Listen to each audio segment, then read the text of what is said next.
So it looks like the police have a strong person of interest in the death of the UnitedHealthcare CEO. Not only that, Jay-Z is asking a judge to dismiss this lawsuit from Tony Buzbee, where he alleges that Jay-Z and Diddy harmed a 13-year-old girl together.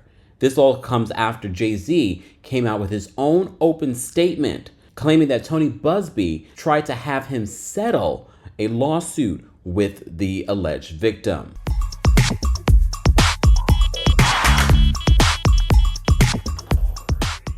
Welcome back to the Kempire channel, your number one source for pop culture news and music, entertainment, reality TV, and so much more. As always, be sure to like this video, subscribe to the channel, and hit that notification bell so you never miss out on breaking news when we go live or when we upload. So as you know, I've been traveling, so literally the day that I landed here in London is when this incident happened in New York City when it comes to the CEO of UnitedHealthcare. Well, as you know, there has been a manhunt for the man that did it. There have been multiple photographs at different parts of New York City where they believe the perpetrator was. So now it looks as if he's been arraigned and they've identified who they believe is the man that did it.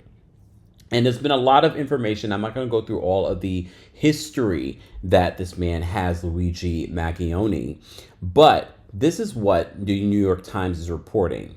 They said the man, Luigi Maglione, was arrested in Altoona, Pennsylvania, after he was spotted in a McDonald's. He's expected in court at 6 p.m. Eastern time. So at this particular time of the recording, he's already been there. So according to New York Times, they said Luigi Maglione just arrived at the Blair County Courthouse in Hollidaysburg, Pennsylvania. He was led out of a car by two officers who walked him, his hands bound behind his back, into the building. A University of Pennsylvania commencement program lists Maglione as a member of the school's chapter of Eta Kappa Nu, and an academic honor society for students in electrical and computer engineering that was founded in 1904.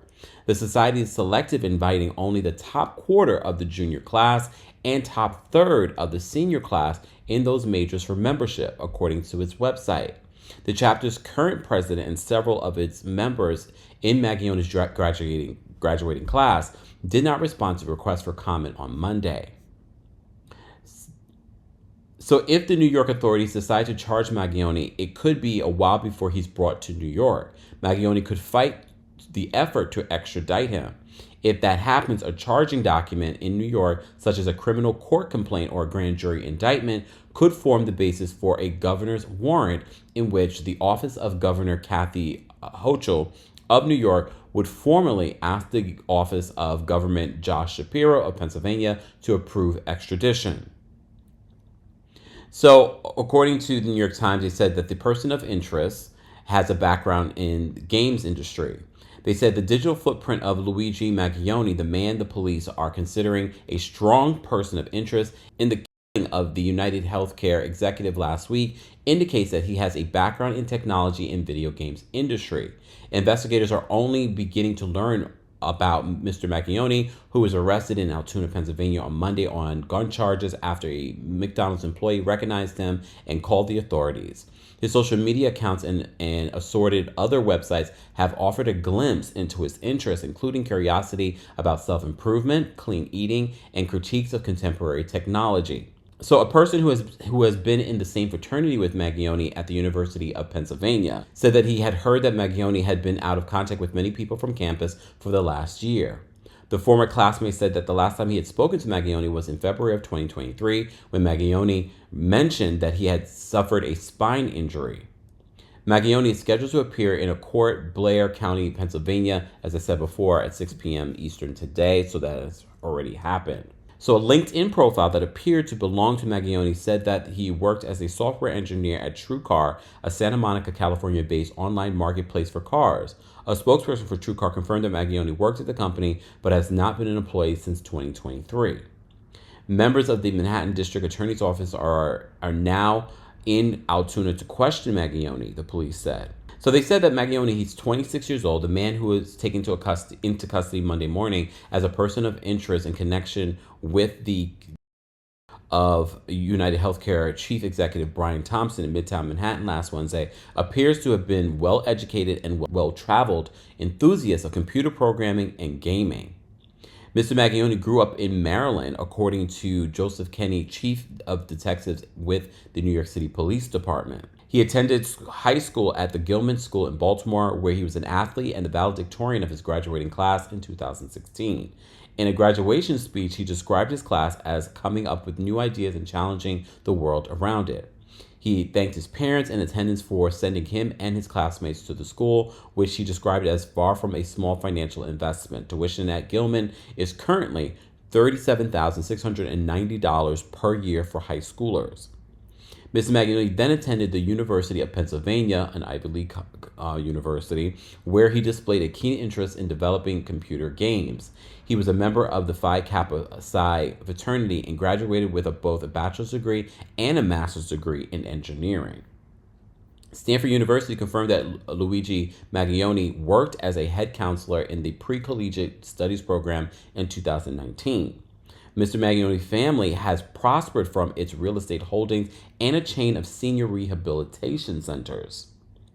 Chief Kenney says that Mr. Maglione had lived in San Francisco and Honolulu and had no known criminal record in New York City. In fact, the only criminal activity that seemed to link Mr. Maglione is a citation for trespassing in Hawaii. They said the police at the time, this was about 2 hours ago at the time of this recording, that they so far could not find a criminal record for Maglione around the country. He was cited for an apparent trespassing charge when he was living in Hawaii. According to court records, he failed to observe a sign located at the particular lookout in Hawaii on November 12, 2023. At the time, he was carrying an identification with a Townsend, Maryland address. According to records, he pleaded no contest and was fined $100. So at the time of his arrest in Altoona, Luigi Maglione was found with a fake New Jersey driver's license bearing the name Mark Rosario and an address to the affluent New York City suburb of Maplewood, a senior law enforcement official said. The official said that the same name and an address were used by the man believed to be the when he checked into a hostel in Manhattan in November.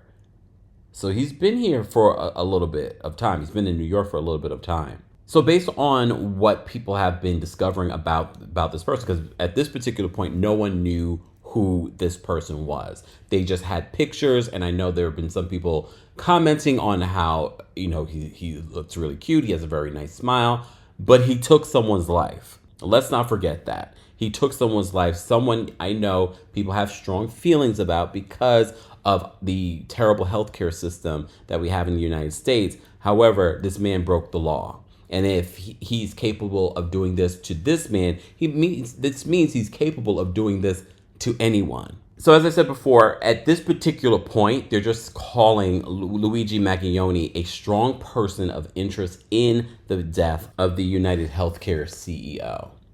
So I wanted to make sure that you guys had an update in this because, as I said before, I have not been able to cover the story. Literally, when I landed here in London, this is when this story broke. So I wanted to give you an update in regards to that. But as you know, we had breaking news last night that Jay-Z has been named in a refiled lawsuit that was filed back in October, naming that he and Sean Diddy Combs had R-ed a 13-year-old girl after a MTV VMAs after party.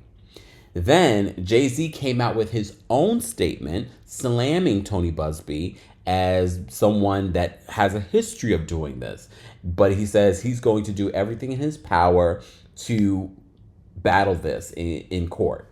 I'm surmising this is what he said. This is not exactly what he said in his statement. If you missed the video that we did, we talked about that. We also talked about Tony Buzbee responding to Jay-Z's statement. Well, now Jay-Z is, through his attorney, the same attorney that sent that demand letter to Piers Morgan, he's now basically giving us an update in regards to, he is now asking the court to dismiss this case. So this is what Jay-Z's attorney said to the court in their letter. And shout out to Megan Cuniff, because as you know, what we do here, we always cite our sources. And Megan Cuniff is a journalist that has been covering a lot of the pop culture stories that we like to cover here on the channel. So in this filing, The attorney that represents Jay-Z says this: "We write on behalf of our client, Sean Carter, concerning the inflammatory allegations made against him in the recently filed amended complaint. Based on the meritless and frivolous accusations, Mr. Carter filed a motion to deny the plaintiff's request to proceed anonymously." So he's asking that the person that's in this lawsuit that is being named Jane Doe reveal themselves. So to proceed anonymously or to dismiss the complaint pursuant to the Fed this morning. Due to the highly sensitive nature of this matter and the intense media scrutiny it has generated, we respectfully request to be heard on an expedited basis, meaning like quickly. For the avoidance of doubt, Mr. Carter is entirely innocent. This is a shakedown. He is not mentioned, referenced, or implicated in any way in the criminal investigation of Mr. Combs. So they're talking separately. This is a civil lawsuit. They're talking about the federal lawsuit from the Southern District of New York. He says that he is neither a target nor a person of interest in that investigation. Adding to the urgency of this matter, attorney Tony Buzbee has orchestrated a months-long press campaign aimed at inflaming public opinion and escalating the events in real time on social media platforms. Every day and in real time, Buzbee continues to amplify false narratives, exploiting the legal process to generate media attention and damage Mr. Carter's reputation. This relentless campaign underscores the need for a fast-track hearing to address these issues promptly and prevent further harm. Sidebar, you may have seen on some of the blogs that there are some people on social media saying that NFL, you need to disassociate yourself with Jay-Z and the halftime show. As you know, Jay-Z and Roc Nation have been producing the halftime show for the last several years. Plaintiff's request to proceed anonymously is both procedurally improper and unsupported by law. Federal Rule of Civil Procedure requires all parties to be named in their pleadings, reflecting the bedrock principle of transparency in judicial proceedings. Plaintiff has failed to demonstrate any compelling circumstances that would justify an extraordinary departure from this rule. The speculative and unsubstantiated claims of harm presented by plaintiff's counsel do not meet the stringent standards required by the Second Circuit and other federal courts to allow pseudonymity. They said, furthermore, plaintiff's allegations coupled with the conduct of her counsel, Anthony Buzbee, aka Tony Buzbee, suggests a deliberate attempt to leverage the judicial process to generate unwanted media attention and pressure Mr. Carter into a settlement. This misuse of the legal system undermines both its integrity and Mr. Carter's ability to defend himself effectively. It is critical that the plaintiff's identity be disclosed so that Mr. Carter can investigate and respond to the claims fully and fairly. We further note that the timing of this filing coincides with ongoing media coverage of unrelated matters involving Mr. Combs' criminal trial in which Mr. Buzbee does not represent victims, underscoring the prejudicial and retaliatory nature of plaintiff's claims. The amended complaint appears designed not to seek justice, but rather to amplify unsubstantiated allegations and harm Mr. Carter's reputation by Anthony Buzbee. Allowing plaintiff to proceed anonymously would deny Mr. Carter the fundamental right to confront his accuser, while simultaneously enabling plaintiff and her counsel to conduct a trial by media. Given these circumstances, we respectfully urge the court to deny plaintiff's request to proceed anonymously and dismiss the complaints pursuant to Rule 12b-1. This matter is of the utmost importance, and we request an expedited hearing to address the significant procedural and substantive issues. They said, we are available at the court's earliest convenience to provide additional briefing or to appear for a hearing on this matter. And that is from his attorney, Alex Spiro. So Jay-Z is not playing. As I said to you guys before when we had the breaking news last night, based on what Jay-Z was saying in his statement, I knew what he meant. I knew that he meant legally he was going to be pursuing Anthony Buzbee. Well, as I said to you before, I surmise, and so did Tony Buzbee. Tony Buzbee, in his response to Jay-Z, basically said that Jay-Z was that high-profile celebrity that was suing him. So the New York Times says this: several weeks before Jay-Z was accused in a lawsuit of R-ing a minor with Sean Combs, he received a letter from a plaintiff's lawyer threatening to immediately file a public lawsuit against him unless he agreed to resolve the matter through mediation for money.